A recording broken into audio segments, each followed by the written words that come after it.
विभाग से बड़ी खबर, 5वीं और 8वीं का रिजल्ट ऑफलाइन जारी कर दिया गया है। 5वीं और 8वीं का परिणाम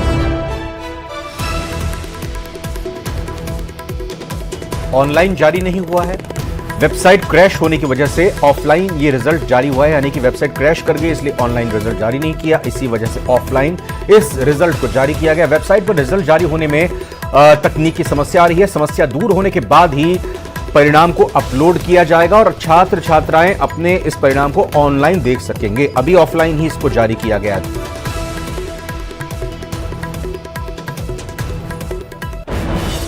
अजमेर के किशनगढ़ से बड़ी खबर, जहां नकबजनी की वारदात में शामिल फौजी समेत 4 लोग गिरफ्तार कर लिए गए। मदनगंज थाना इलाके की पुलिस ने स्पेशल टीम की मदद से यह खुलासा किया है। सतपाल फौजी 100 से ज्यादा वारदात में शामिल रहा है। झुंझुनू निवासी विकास शर्मा, हरियाणा निवासी विक्रमजीत सिंह और जितेंद्र को गिरफ्तार किया। बदमाशों से कार और 15 से 16 लाख के आभूषण बरामद किए गए हैं।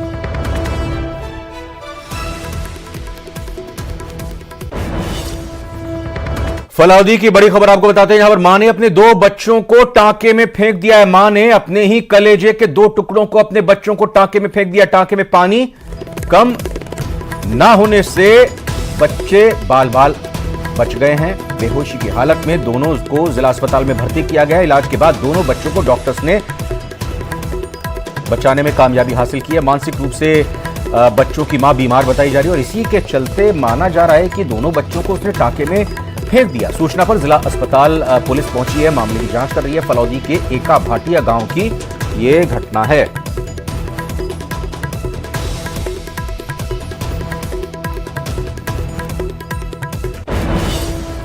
यूपी, बिहार और झारखंड समेत अन्य राज्यों से गरीब तबके की नाबालिग लड़कियों को शादी के नाम पर बेचे जाने के मामले में अब परत दर परत कई चौंकाने वाले खुलासे हो रहे हैं। माना जा रहा है कि जैसे जैसे जांच आगे बढ़ेगी, न केवल कई चेहरे बेनकाब होंगे बल्कि कई और पीड़ित बालिकाओं की भी जानकारी सामने आएगी।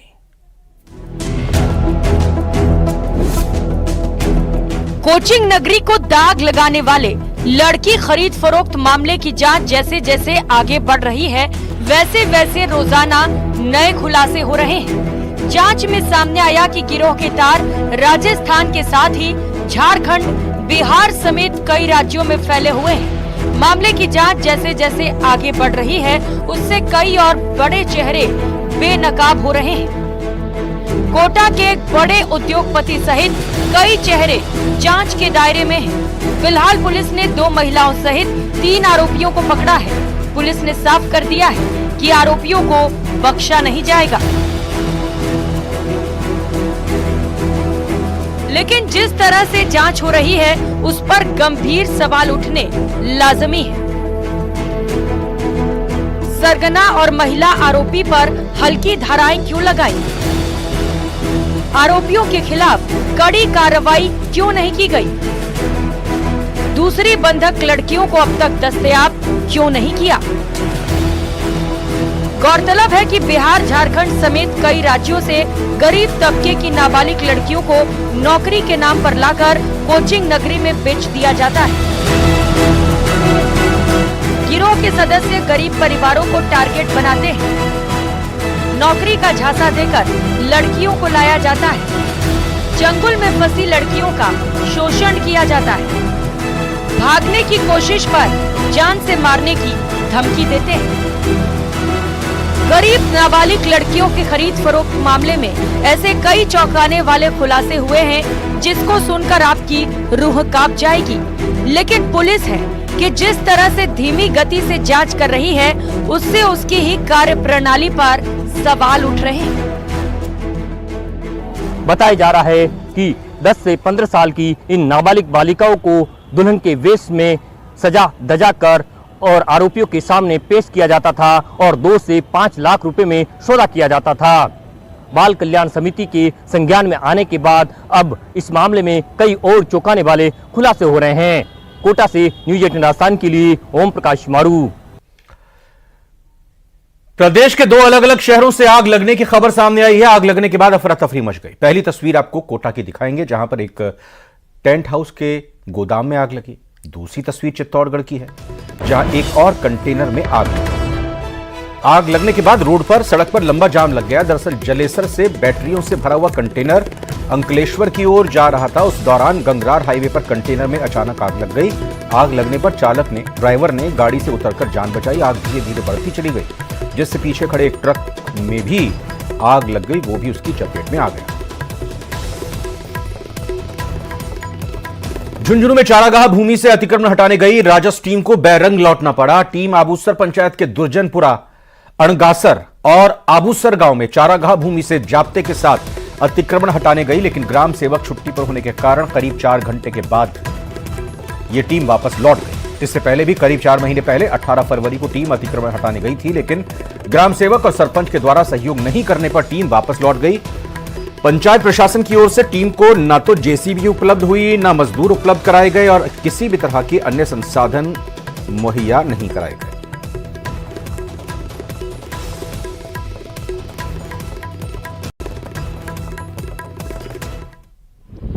ग्राम पंचायत आबूसर के 3 गांवों में अतिक्रमण की शिकायत थी लोकायुक्त में, तो उसका अतिक्रमण हटाने के लिए 7 सदस्य राजस्व की टीम थी तहसीलदार जी के नेतृत्व में और भारी पुलिस जाब्ते के साथ आए थे, लेकिन ग्राम पंचायत ने संसाधन उपलब्ध नहीं कराए।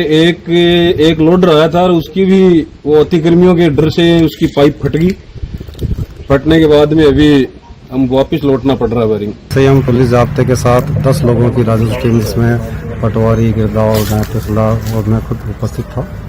हम सुबह जल्दी यहाँ पर आ गए, पुलिस जाब्ता भी मौजूद है। फिर आने पर पता लगा कि ग्राम अधिकारी जो हैं फिर से छुट्टी पर चले गए हैं, तो हमने बीडीओ साहब को सूचित किया, माननीय उपखंड अधिकारी महोदय को सूचित किया और उपखंड अधिकारी ने फिर एडिशनल वीडियो को मौके पर भेजा। साथ गए भी, लेकिन वो भी संसाधन की व्यवस्था कर नहीं पाए। एक लोडर बड़ी मुश्किल से कहीं से मंगवाया था, उसने शुरू किया भी था हटाना, लेकिन वो भी बहाना बनाकर उसको खराबी का चला गया और लौट के नहीं आया। तो बार बार यूँ होता है कि संसाधनों के अभाव में और पंचायत की इच्छा शक्ति के अभाव में बहुत ही बेदखली नहीं हो पा रही है। डूंगरपुर के दोवड़ा थाना इलाके में एक प्रेमी युगल के इंटरकास्ट मैरिज के बाद परिजन और समाज के लोग उन्हें जान से मारने की धमकी दे रहे हैं। पीड़ित नवविवाहित जोड़े ने अपने बुजुर्ग दादा दादी के साथ कलेक्ट्रेट पहुंचकर कलेक्टर से सुरक्षा और न्याय की गुहार लगाई है। इतना ही नहीं, नवविवाहित जोड़े के शादी या किसी अन्य समारोह में भी शामिल होने पर धमकियां दी जा रही हैं। फिलहाल पुलिस पूरे मामले की जांच में जुट गई है।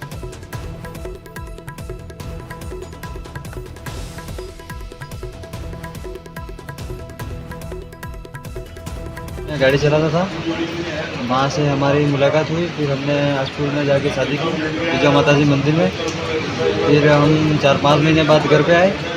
फिर ये गांव वाले हमको रहने नहीं देते और गांव से बाहर निकलने की बात करते और मारपीट करते।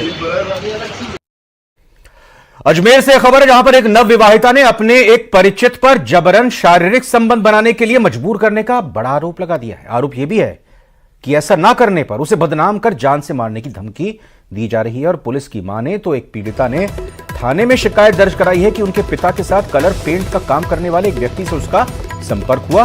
पिता की जानकारी के चलते उसका घर आना जाना था। इस दौरान उसने उसके साथ कई बार शारीरिक संबंध बनाए, लेकिन अब उसकी शादी कहीं और हो गई है। इसके बावजूद वो उसे शारीरिक संबंध बनाने के लिए मजबूर कर रहा है।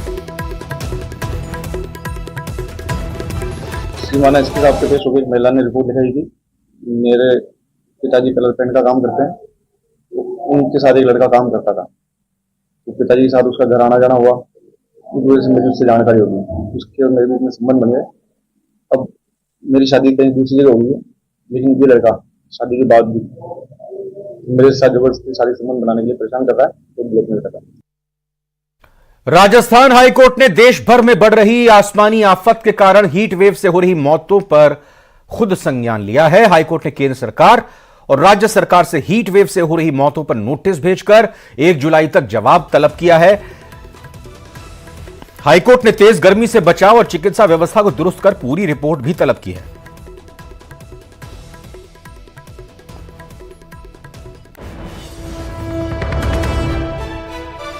आफत उगलती गर्मी के कारण बड़े पैमाने पर मौतों का आंकड़ा बढ़ता जा रहा है। राजस्थान हाईकोर्ट ने इस मामले में सुओ मोटो कॉग्निजेंस लिया है। जस्टिस अनूप दंड की अदालत ने केंद्र सरकार और राज्य सरकार को नोटिस जारी किए हैं और हीट वेव से लगातार जो मौतें हो रही हैं उससे किस तरीके से आम आदमी को राहत दी जाए और व्यवस्थाओं को सुचारू बनाया जाए, इस दिशा में जरूरी दिशा निर्देश दिए। हमारे साथ राजस्थान हाईकोर्ट बार एसोसिएशन के अध्यक्ष प्रहलाद शर्मा है। सर, आज जो डिसीजन हुआ है हाईकोर्ट का, किस तरीके से उन्होंने सुओ मोटो कॉग्निजेंस में कहा है, क्या व्यवस्था है? बार अपने राजस्थान उच्च न्यायालय के माननीय न्यायाधिपति श्रीमान अनूप दंड साहब ने बड़ी सहृदयता से एक अच्छे हाईकोर्ट जज होने का परिचय देते हुए कि इस तापमान में, भारी तापमान से जो बीमारियां हो रही है और बीमारी से जो लोग मर रहे हैं, जिनकी जानें जा रही है, उन लोगों के लिए एक एडवाइजरी तुरंत प्रभाव से जारी करे, पूरे राज्य में अलर्ट जारी करे कि, और मीडिया के माध्यम से, रेडियो के माध्यम से और अखबारों के माध्यम से या सोशल मीडिया के माध्यम से सारी जनता को इसका अलर्ट जारी किया जावे। साथ ही माननीय उच्च न्यायालय ने सड़कों पर और भीड़ भाड़ में जो लोग इकट्ठे होते हैं वहाँ पे छाया की और पानी की व्यवस्था करने के भी दिशा निर्देश जारी किए हैं। इसके अलावा जो गर्मी की तापमान की वजह से, लू की वजह से जो लोग मर चुके हैं उनके परिवारजनों को मुआवजा दिए जाने के भी निर्देश दिए हैं।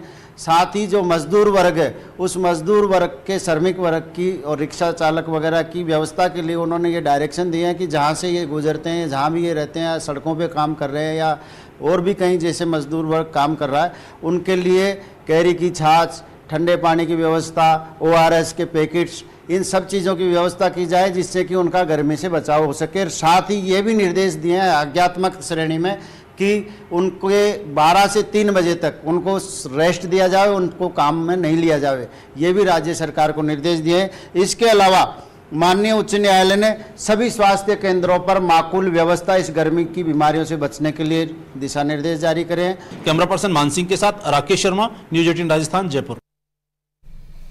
झुंझुनू से बड़ी खबर, ब्रेकिंग न्यूज है। किडनी कांड में एक बड़ा अपडेट आ रहा है। पीड़ित महिला ईद बानो जयपुर रेफर की गई हैं। डॉक्टरों और प्रशासन की टीम भी उनके साथ मौजूद है। SMS मेडिकल कॉलेज में अब महिला मरीज का इलाज होगा। कलेक्टर चिन्मयी गोपाल ने परिवार से बातचीत की है। समझाइश पर परिवार इलाज के लिए राजी हो गया। ACS शुभ्रा सिंह भी मामले को लेकर बेहद गंभीर हैं और अब इस मामले में जो पीड़ित महिला हैं, जिनका इलाज धनखड़ अस्पताल में हुआ था, जिनकी गलत किडनी डॉक्टर धनखड़ की तरफ से निकाल ली गई थी, अब उनको SMS में भर्ती किया गया, जयपुर लाया गया, शिफ्ट किया गया, वहां पर उनका इलाज।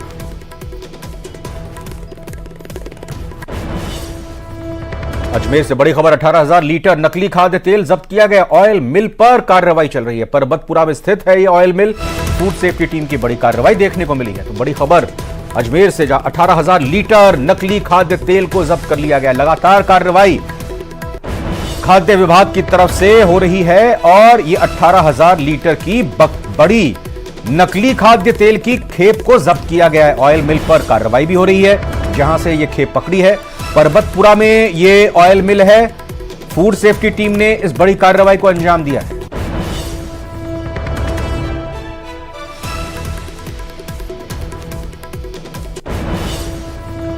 और भीषण गर्मी की वजह से पंडित धीरेन्द्र शास्त्री की जयपुर में होने वाली कथा कार्यक्रम स्थगित हो गया है। पहले यह कार्यक्रम 30 मई से 1 जून तक होना था।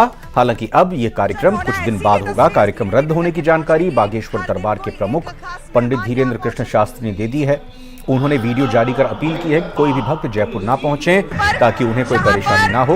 उन्होंने जयपुर के मंदिरों की जय जयकार करते हुए कहा कि कार्यक्रम कुछ दिन बाद होगा, जिसकी जानकारी भक्तों को दे दी जाएगी। आपको बता दें कि पंडित धीरेन्द्र शास्त्री के सानिध्य में होने वाले 30 जून से 1 मई 3 दिवसीय हनुमान कथा का आयोजन अब इस महीने के लिए कुछ दिनों के लिए स्थगित कर दिया गया।